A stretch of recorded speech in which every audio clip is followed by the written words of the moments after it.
Jacksepticeye, also known as Sean McLoughlin, stands among content creating titans like Pewdiepie as one of the first creators that rose to fame before streaming even became a thing. However, his fame didn't come without a price. I just got really miserable doing the types of videos I was doing after a while. It was like a whole month where I was like, this is crap. Yeah. Like, I'm uploading just for the sake of uploading. And Jacksepticeye takes breaks from content creation during episodes of burnout or grief. There's no harm in taking a break, but Jack admitted that he sometimes pushed himself too hard during his career in order to avoid lapses in content. He spoke out about burnout in 2018 when he took his first break. My mental health has not been in the best place recently. So the reason I've been taking more time off is because I need to. I need to take the time off to get my brain back in order to just get that energy and that motivation back to record the videos. So he took about a week-long break to recover.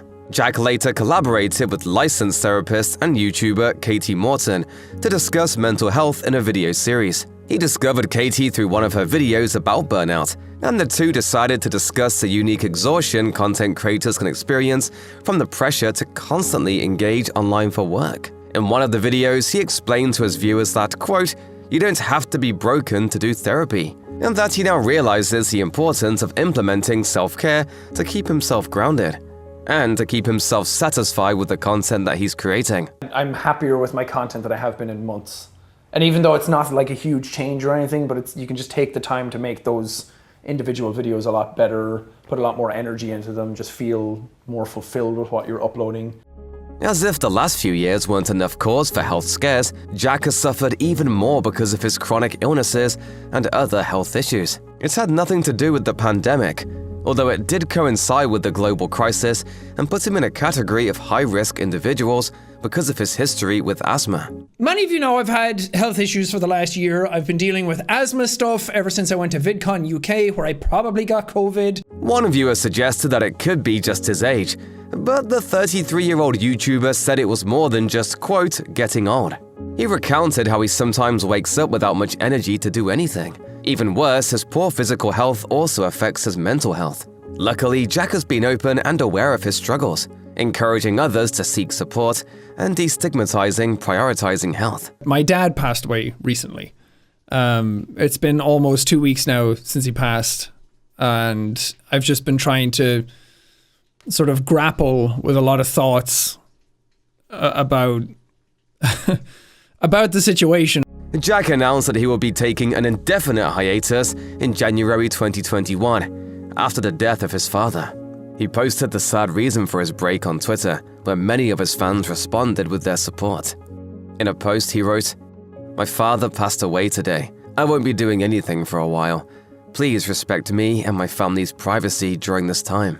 However, others thought it would be funny to tell jokes about his dad's death, like, quote, "Jack's dad was not the imposter," referencing Among Us. Sports Skeeter reported that one particular person created a now-deleted video about how Jack's dad, quote, "deserved it," and said that he was now, quote, "burning in hell." His dad's death became such a horrific joke among trolls on the internet that Jack felt the need to address the haters.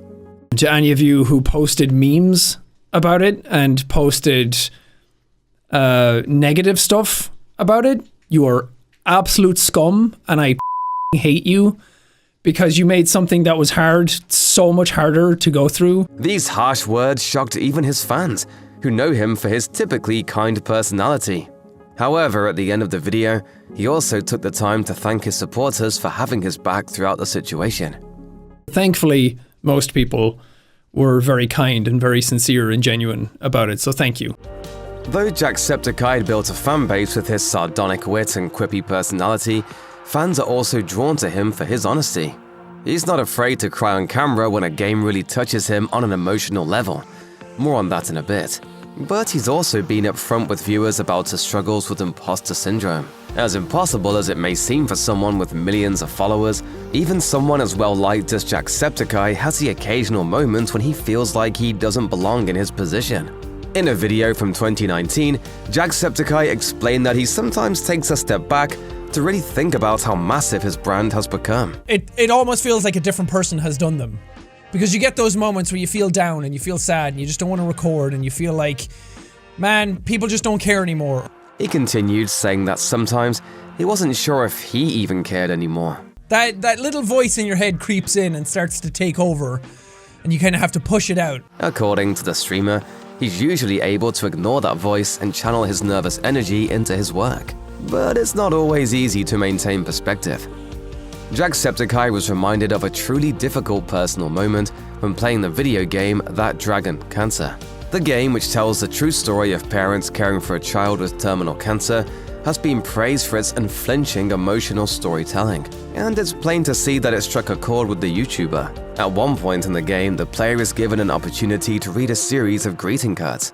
Some of these express their condolences, and some are a bit more lighthearted, but all of them added up to an emotional moment for Jacksepticeye. Though his grandmother didn't die of cancer, he explains that, quote, that dragon cancer caused him to reflect on his last visits with her, recounting how, quote, she was in hospital for a few months before she died, and her mind completely went. He shared a particularly heartbreaking memory. And I remember going in one time with my sister to see her, and we were talking to her, and my granny was like, is Sean going to come in to visit us? He added, quote, I was sitting right next to her, and she didn't know who I was. It was at this somber moment in the video that he finally admitted to viewers that the game was becoming very difficult to keep playing. In July 2021, Jacksepticeye shared one of his most personal projects yet, a short film called 15 Months. The wordless short offered viewers a glimpse into the content creator's mind as he gripped with feelings of isolation and anxiety during the quarantine period of COVID-19, as well as the constant threat of asthma. Viewers have commended Jacksepticeye for his vulnerability in creating 15 Months, as well as for the surreal and often heartbreaking visuals seen in the short film. Solemn shots of drawers full of medication, half-empty glasses, and rows of critical YouTube comments projected on a wall are just a few of the sequences that have stunned fans of Jacksepticeye's more light-hearted output. In the time since its release, fans have debated the full story behind the movie, with many viewers finding their own meanings in the short film's various vignettes. 15 Months paints a vivid picture of how the YouTuber was feeling in these days, making the short a must-watch for Jacksepticeye fans.